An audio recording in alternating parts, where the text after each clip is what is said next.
सदानंद नाम का एक साधारण सा आदमी था। वो भगवान की सच्चे मन से भक्ति करता था। उसका जीवन समस्याओं से भरा हुआ था, इसीलिए वह काफ़ी दुखी भी रहता था। कभी घर में कोई बीमारी पड़ जाती तो पूरी मेहनत से काम करने के बावजूद नौकरी में सफलता नहीं मिलती, तनख्वाह नहीं बढ़ती। ऐसी छोटी मोटी कई समस्याएं उसके जीवन में चलती आ रही थी। सदानंद अक्सर यह सोचता था कि वह तो किसी भी तरह का गलत काम नहीं करता, फिर भी उसके जीवन में इतने दुख, इतने कष्ट क्यों हैं? ऊपर से वह भगवान की इतनी भक्ति करता है, तो फिर भगवान क्यों उसे अच्छा जीवन नहीं देते? उसे जानने वाले लोग भी उसको प्रोत्साहित करते और कहते कि तुम्हारे साथ सब अच्छा होगा, तुम भगवान की इतनी भक्ति जो करते हो। एक दिन सदानंद का काम पर अपने बॉस से काफ़ी बड़ा झगड़ा हो गया, जिसके चलते उसने नौकरी से निकाल दिया गया। उस दिन सदानंद बड़ा दुखी मन से घर आया और भगवान के सामने बैठकर पूजा पाठ करने लगा और भगवान से कहने लगा कि भगवान, आज कुछ भी हो जाए, आज आप मेरे सपने में आओगे और मुझसे बात करोगे। भगवान अपने सच्चे भक्तों की बात ज़रूर सुनते हैं।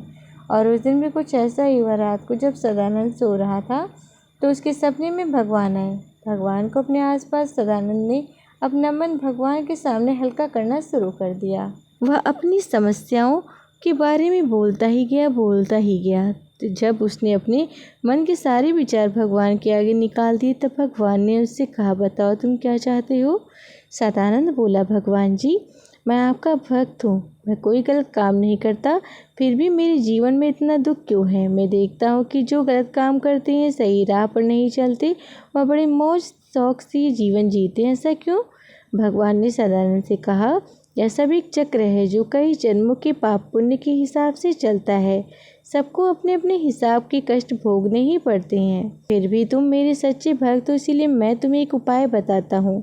तुम सुबह जब उठोगे तो तुम्हारे घर से 10 किलोमीटर दूर जो पुराना मंदिर है ना, वहाँ एक बरगद का पेड़ है। वहाँ पर तुम अपनी सारी समस्याएं एक चिट्ठी में लिखकर चिट्ठी को उस बरगद के पेड़ के पास रख कर आना और तुम्हारी सारी समस्याएं खत्म हो जाएंगी। लेकिन इसके लिए एक शर्त है, तुम्हें उस चिट्ठी के बदले किसी और के द्वारा लिखी गई एक चिट्ठी उठाकर लानी होगी और इसी चिट्ठी में जो लिखा होगा वह तुम्हारे साथ होने लगेगा। सदानंद बड़ा खुश हुआ और भगवान को धन्यवाद दिया। सदानंद जब सवेरे उठा तो उसने अपने सपने की सारी बातें याद थी और तुरंत नहा धोकर उस पुराने मंदिर के पास वाले बरगद के पेड़ के पास पहुंचा। उसने अपनी सारी समस्याएं एक चिट्ठी में घर से ही लिख कर रखी थी। उसने वह चिट्ठी बरगद के पेड़ के पास रखी और जाने लगा। कुछ दूर जाने पर सदानंद को याद आया कि भगवान ने एक शर्त रखी थी कि उसे उसकी चिट्ठी रखकर किसी और की चिट्ठी साथ लेकर जानी है। सदानंद उस पेड़ के पास वापस पहुंचा और उसने वहां ढेर सारी चिट्ठियां पड़ी पाई। उसने एक चिट्ठी उठाई, लेकिन उसको खोलने से पहले विचार आया कि अगर इसमें मेरी समस्याओं से भी बड़ी समस्या लिखी होगी तो यह अच्छा नहीं होगा। उसने चिट्ठी को वापस रख दिया, दूसरी चिट्ठी उठाई। फिर उसे विचार आया कि हो सकता है इनमें कुछ बुरा लिखा हो। शायद इसमें लिखा हो सकता है कि उसका कोई परिवार का सदस्य गंभीर हो या मरने वाला हो या कुछ उसमें बुरा लिखा हो। उसने एक के बाद एक चिट्ठियाँ बदल दी, लेकिन इस बार उसकी इस बीच में चिट्ठी खोलकर पढ़ने की हिम्मत नहीं हुई। उसने सोचा, इन सभी चिट्ठियों की समस्याओं को अपनाने से अच्छा मैं अपनी समस्याओं से लड़कर उसका सामना करूं।